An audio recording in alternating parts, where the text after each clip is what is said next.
O Diego Morim participa sempre conosco aqui, traz o Conexão Brasília diariamente, sempre com análises importantes. Hoje tem um convidado, né, Diego?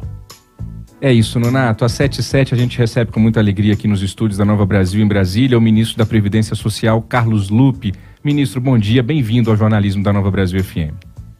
Bom dia, Diego. É um prazer, um privilégio estar aqui e bom dia a todos que estão nos dando a atenção da sua audiência nesse momento. Muito bem. Ministro, vamos começar falando de reforma da Previdência. A gente teve uma reforma aprovada em 2019, no primeiro ano do governo Bolsonaro.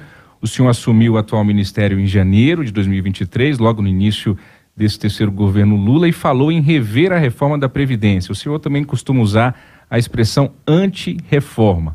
Há uma certa resistência a esse entendimento do senhor, ministro, inclusive dentro do próprio governo. Hoje, dia 17 de junho, qual é a posição do ministro Carlos Lupe sobre a reforma da Previdência? Olha, em primeiro lugar, por que eu falo anti-reforma? Porque o que se fez no Brasil, no governo Michel Temer e no governo Bolsonaro, foram tirar direitos.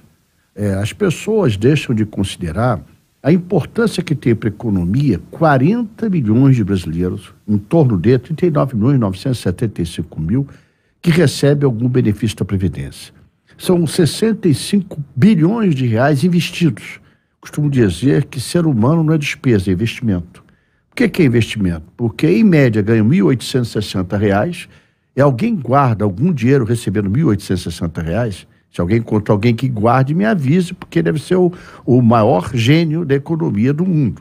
Então, esse dinheiro volta para a economia. As pessoas compram alguma coisa, pagam alguma conta, esse dinheiro circula. Só para você ter uma ideia, Diogo, 60% dos municípios brasileiros vivem às custas do dinheiro que circula da Previdência. Ou seja, circula mais o dinheiro da Previdência que o Fundo de Participação Municipal.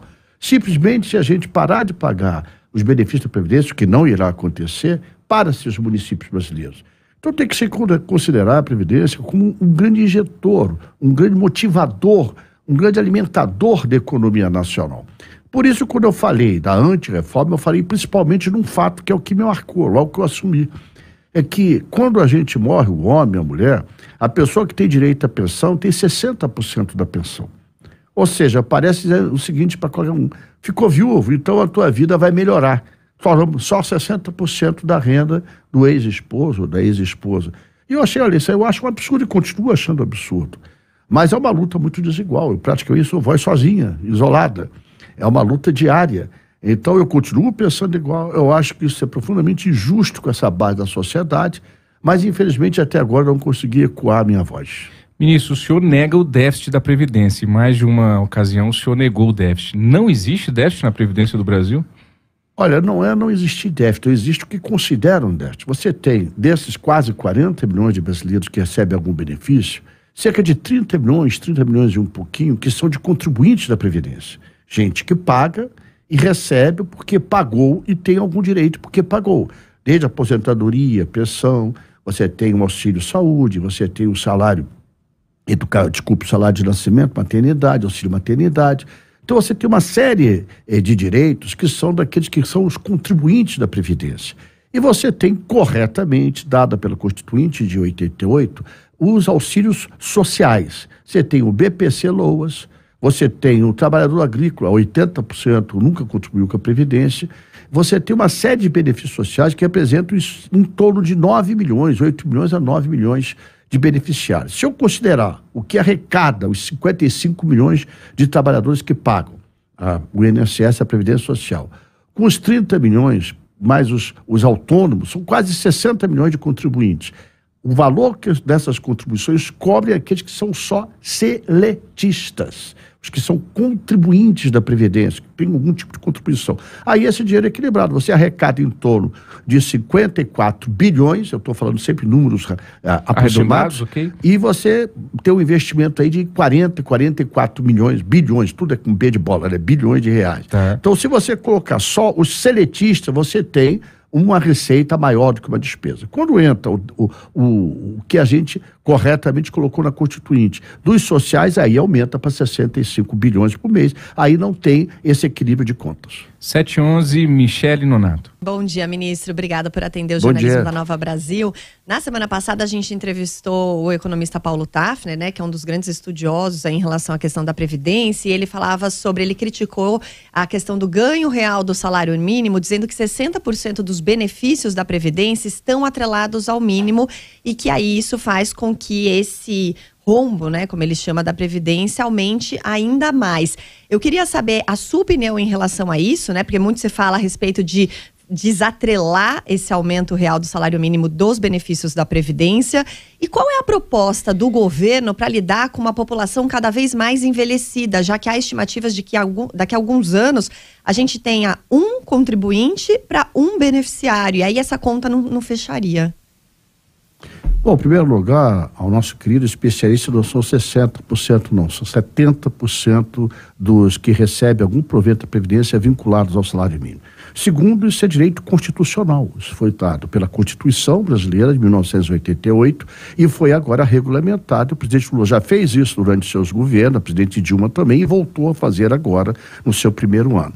Eu acho que a gente tem que pensar um pouquinho. Eu sempre encontro grandes especialistas, muita gente inteligente, que nunca passou fome, que não sabe as necessidades de uma realidade de um Brasil imenso, de um Brasil continental. Esses brasileiros que recebem salário mínimo, normalmente são pessoas que precisam disso para sobreviver. Eu acho que o alcance social desse reajuste é muito maior do que pode imaginar. E eu quero ver os grandes especialistas discutir pensões pelo teto.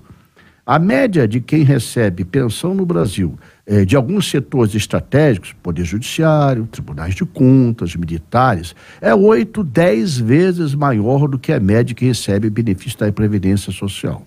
Eu acho que o grande foco que a gente tem que ter é mostrar eficiência na gestão pública. Só para dar um exemplo, a LOAS desse ano, nós vamos chegar ao final do ano com uma economia de em torno de 15 a 16 bilhões de reais, com B de bola, só com ações governamentais que visem, primeiro, a coibir a fraude.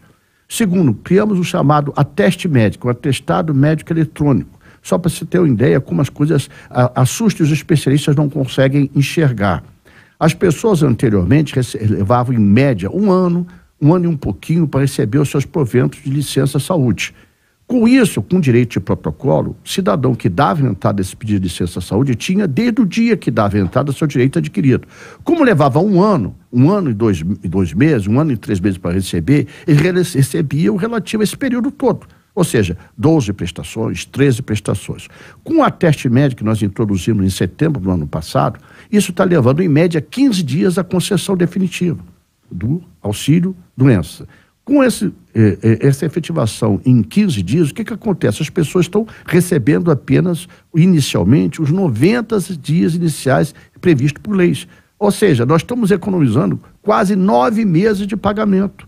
Com isso, o que acontece? Nós estamos gastando mais gente, estamos pagando mais gente e diminuindo o custo disso, porque em vez de pagar 1 ano, estamos pagando 3 meses, que é o que a lei garante. Eu estou dando um modelo, estou dando um exemplo. Agora, nós colocamos há um mês principalmente, até começou em março, abril, maio, cerca de 150 novos funcionários só tratando de checagem de vínculos previdenciários. Checagem de quem recebe isso, abono, quem recebe o seguro, o defeso, quem recebe a aposentadoria, quem recebe a pensão, quem recebe o auxílio saúde, auxílio doença.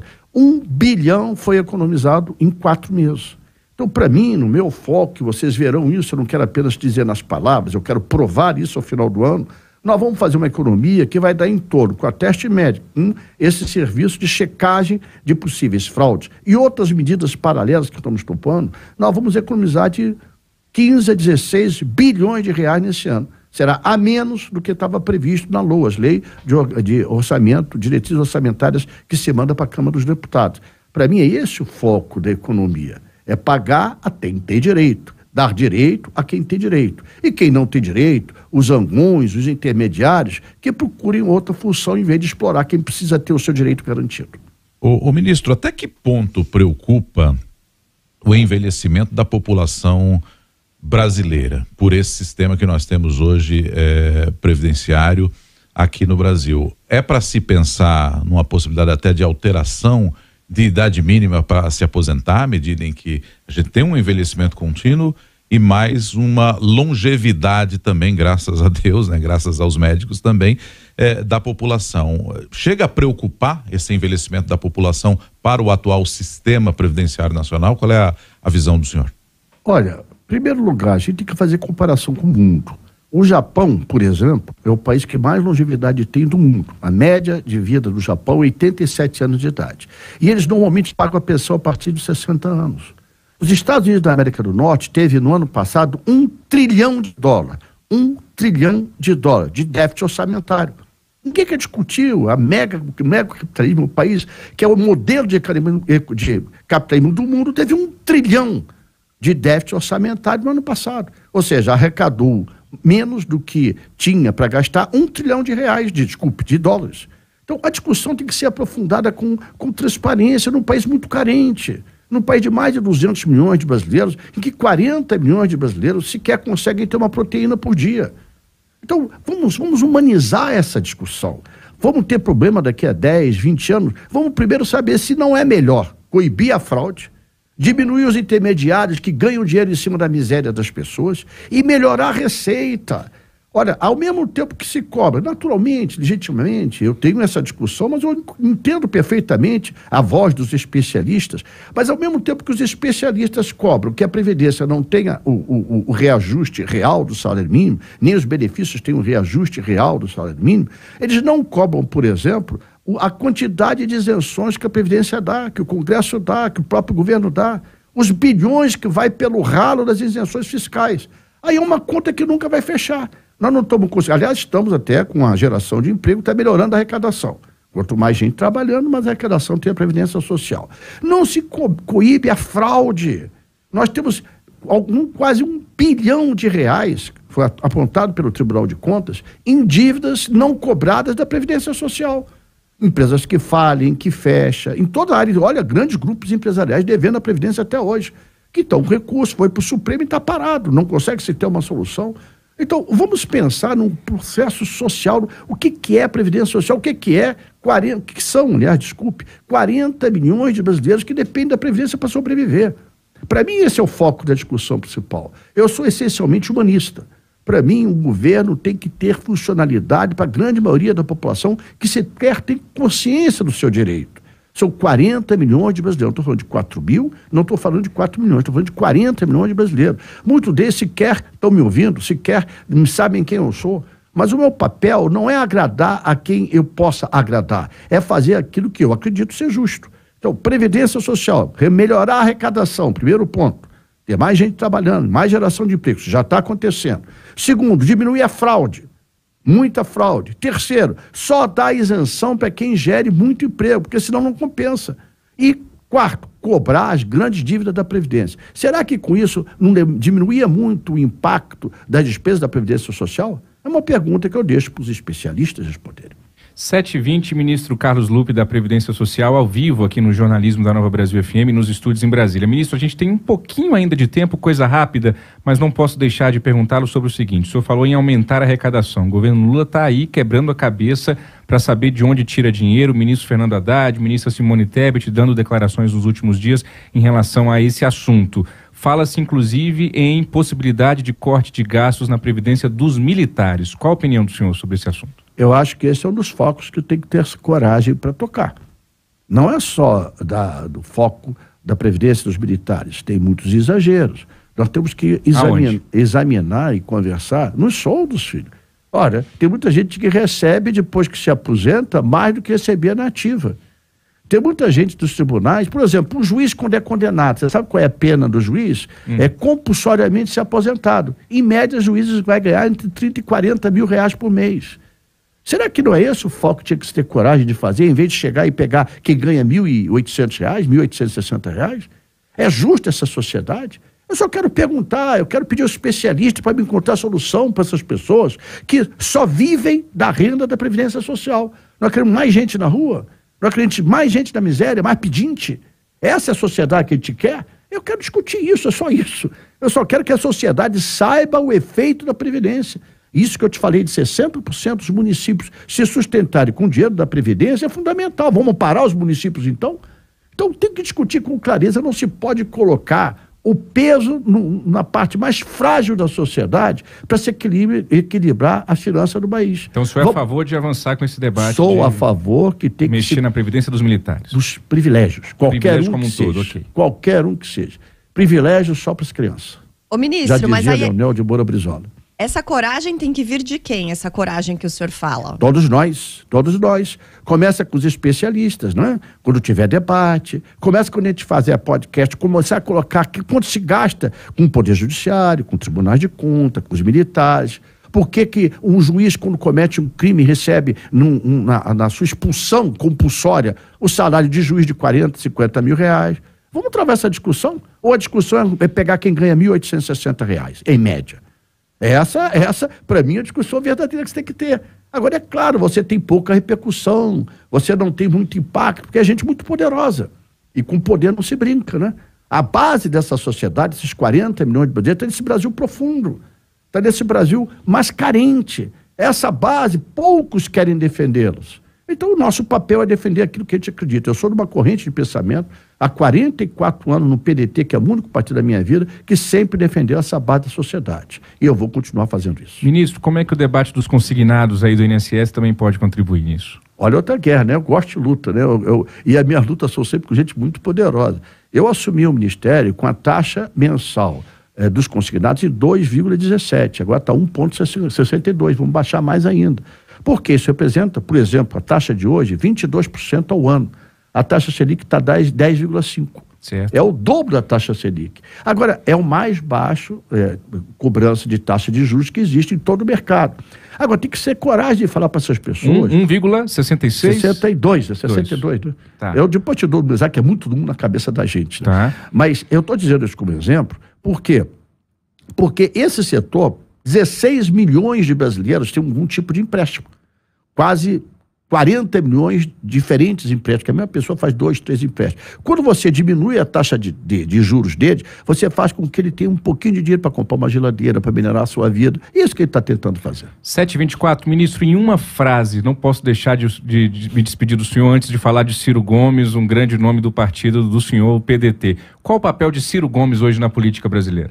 É o amigo, irmão, livre pensador, pensar Brasil.